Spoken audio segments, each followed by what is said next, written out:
Salut tout le monde, j'espère que vous allez bien les amis, on se retrouve pour une nouvelle vidéo et aujourd'hui c'est jour de match, un match un petit peu particulier, finale de la Coupe Intercontinentale aujourd'hui, ça sera à 18h, faut retenir l'horaire, c'est un petit peu particulier, 18h puisque cette rencontre se déroule au Qatar, le Real affronte les Mexicains de Pachuca, il y a la possibilité évidemment de remporter un titre ce soir pour le Real dans sa quête peut-être d'une saison exceptionnelle, et bien c'est le deuxième titre qui est en jeu ce soir pour le Real à 18h.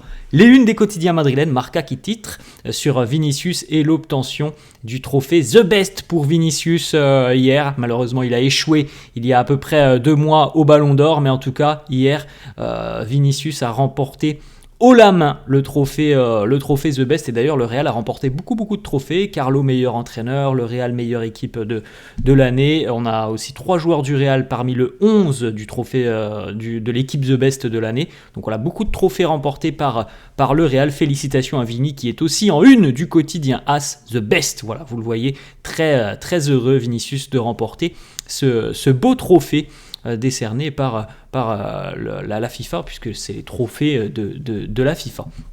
Regardez les amis, voilà l'équipe hier qui a posé avec tous les trophées remportés. L'équipe évidemment qui se prépare pour cette rencontre ce soir face aux Mexicains de Pachuca. Vous pouvez jeter un petit coup d'œil les amis, voilà le 11 de The Best de l'année 2024 où l'on retrouve notamment Antonio Rudiger, Dani Carvajal, Toni Kroos, Bellingham, Vinicius, je me suis trompé, c'était pas 3, c'était 5 joueurs du Real qui sont présents dans ce 11 The Best. La petite photo, c'est un petit montage, mais Carlo Ancelotti nommé entraîneur de l'année par le trophée The Best de la FIFA. La réaction de Carlo qui nous dit: je suis très honoré de recevoir ce trophée, je veux le partager avec le club, avec le président, avec tous ceux qui me donnent l'opportunité de faire partie du meilleur club au monde. Vinicius, là aussi le petit montage avec son fameux trophée The Best. Bon, vous avez vu de toute façon les unes des quotidiens où on voit la vraie photo, le grand sourire pour Vini. Regardez, puisqu'on rappelle tout de même que par rapport au Ballon d'Or, où le Ballon d'Or, nous avons que des journalistes qui votent, là sur le trophée The Best, on a les joueurs qui votent, on a les entraîneurs, on a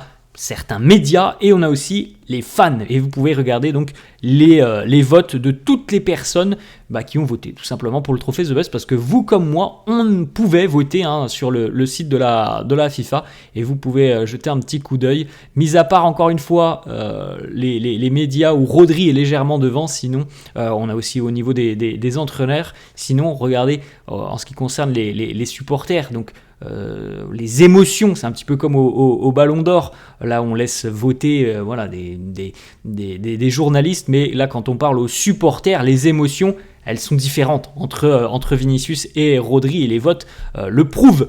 Vinicius donc 2024 c'est joueur de l'année. Comme je viens de le dire, lorsque c'est le Ballon d'Or, c'est uniquement les journalistes. Au trophée The Best, c'est les joueurs, les entraîneurs, les supporters et les médias qui votent. Et là, la différence, elle est quand même assez colossale. 89 capitaines de sélection nationale ont voté pour Vinicius Junior, meilleur joueur du monde. Florentino, regardez, avec Vinicius, on voit Carlo d'ailleurs aussi en arrière-plan, le grand sourire comme souvent de Vini, et la fierté aussi de Florentino d'accompagner Vinicius. Vini qui nous dit d'ailleurs à quel point il remercie le président Florentino, José Ángel Sánchez et Carlo Ancelotti. Il nous dit: le Real m'aide beaucoup, me donne énormément de confiance depuis que je suis là, j'avais 16 ans. Je veux continuer à jouer pour le Real pendant longtemps, c'est le meilleur club au monde. Voilà, il a posé cette déclaration encore une fois, la preuve de tout son amour pour le Real. L'héritage du Real dans le trophée The Best, on est passé de Ronaldo notamment, CR7 évidemment, à Luka Modric ou encore Vinicius, et cette fameuse déclaration de Vini: je veux rester au Real pendant très longtemps, c'est le plus grand club au monde.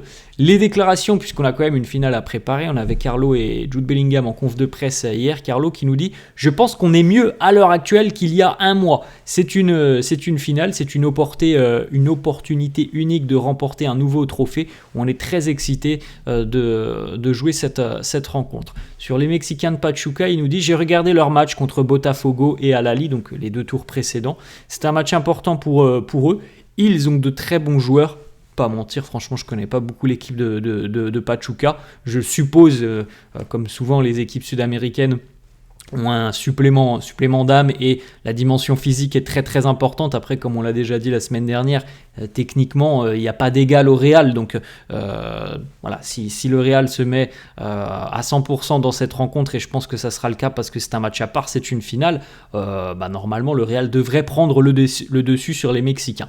On continue avec petite information, Mbappé de retour au Lusail Stadium où il avait inscrit donc un triplé il y a à peu près 2 ans jour pour jour en finale de Coupe du Monde, et Mbappé devrait être disponible et apte à démarrer ce soir en tant que titulaire. Il a fait savoir au staff hier qu'il était prêt à être titularisé. La décision sera prise à l'issue de l'entraînement de la veille. Visiblement les sensations étaient bonnes, Mbappé a participé à l'entraînement, tout sourire, il n'a pas été mis à l'écart, il a participé à l'intégralité de la séance, donc c'est plutôt une bonne nouvelle. Carlo justement qui évoque la situation de Mbappé, il nous dit la situation de Kylian elle est simple, il s'est entraîné hier, il avait de bonnes impressions. Aujourd'hui, c'est important, on va évaluer un petit peu comment se passe son entraînement. Il parle de la journée d'hier, il nous dit s'il va bien, il jouera. S'il y a ne serait-ce qu'un risque minime, il ne jouera pas. Bon, on aura la réponse maintenant aux alentours de 16h30 avec la compo d'équipe. Carlo qui revient sur peut-être l'un des problèmes du Real cette saison, il nous dit on a perdu beaucoup d'équilibre depuis la saison dernière, on a aussi souffert de nombreuses blessures, on doit changer notre système, s'adapter aux joueurs que l'on a, il n'y a rien de nouveau dans le monde du football. Ensuite, on avait Jude Bellingham aussi en conf de presse. Jude qui nous dit ma position en favorite, peu importe où Carlo décide de m'aligner sur le terrain. Bon après, nous on sait tous qu'il préfère évidemment un rôle où il a beaucoup plus de liberté offensive. Donc le plus proche de la surface de réparation adverse, c'est le rôle qui convient le mieux à Jude Bellingham. Jude qui nous dit aussi, je vois l'équipe, on est tous très très calmes, je suis sûr qu'on va réussir à sortir de très bonnes choses au final de cette saison. Je suis assez d'accord avec Carlo, je pense qu'on a quand même vu des progrès par rapport à il y a un mois en arrière. Maintenant évidemment, il y a encore du boulot. Autre déclat de Jude qui nous dit on a un vestiaire qui est plein de leaders. Il y a tellement de grands joueurs dans ce vestiaire. Tout le monde est capable d'être capitaine de cette équipe. On sait aussi que Jude a un rôle très important dans le vestiaire, sur le terrain, dans le vestiaire aussi. Et comme il le dit, c'est l'une des forces du Real. Il y a plusieurs quand même joueurs qui ont cette capacité à emmener les autres, à prendre la parole. C'est important dans un vestiaire d'avoir des leaders. Jude, sur son épaule, on sait que c'est quand même un problème depuis un an, on le voit toujours strappé, il nous dit « tout va bien, j'ai toujours un strap, mais généralement ça va bien ». Bon, généralement, ça veut dire que parfois, je pense qu'il y a quand même des petites gênes par rapport à cette épaule, et on rappelle qu'il n'a jamais été opéré. Bon, tant mieux s'il peut continuer comme ça. Espérons qu'un jour il ne retombera pas dessus, parce que ça pourrait évidemment être quelque chose de beaucoup plus sérieux s'il est un petit peu fragilisé. Ensuite, la série à l'heure actuelle, les buts de Bellingham qui marquent à toutes les rencontres, il nous dit sur les matchs très récents, je me retrouve à attaquer dans les bonnes zones. C'est quelque chose que j'apprécie. J'espère pouvoir continuer comme ça. On n'a pas très bien démarré la saison. Je pense qu'on n'est pas encore au niveau que l'on doit atteindre. Chaque étape nous rapproche et on va toujours de l'avant. Voilà, il y a évidemment une marge de progression du côté du Real, ça on en est tous conscients. Les petites photos de l'entraînement hier, Vinicius, voilà le grand sourire pour Vini, le petit pierre-feuille-ciseau entre Camavinga et Jude Bellingham.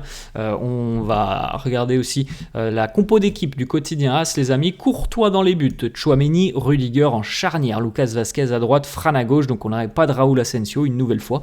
Cama, Bellingham, Valverde milieu de terrain et le trio en attaque, Vini, Mbappé et Rodrigo. Petite photo, le président qui était présent hier aussi évidemment lors du déjeuner de l'équipe, les sourires, les poignées de main avec Vini, avec Kylian Mbappé. Bon, il est passé évidemment saluer toute l'équipe. La petite poignée de main aussi avec Hendrik, ça fait plaisir de voir le sourire sur le visage d'Hendrik, les sourires aussi pour Camavinga ou encore Rodrigo. Et puis regardez aussi cette petite photo très sympa, il était de passage hier au stade pour venir voir l'équipe, il est passé aussi à l'hôtel de l'équipe, Rossellou qui évolue maintenant du côté du Qatar, Neymar, il est venu voilà, revoir ses anciens coéquipiers, regarder les poignées de main, les accolades, les grands sourires. Ça fait toujours plaisir de revoir un joueur qui a été tellement important la saison passée. Voilà les amis, la fin de cette vidéo, j'espère que ça vous a plu. N'hésitez pas comme d'hab à lâcher un petit pouce bleu, merci à tous ceux qui le feront.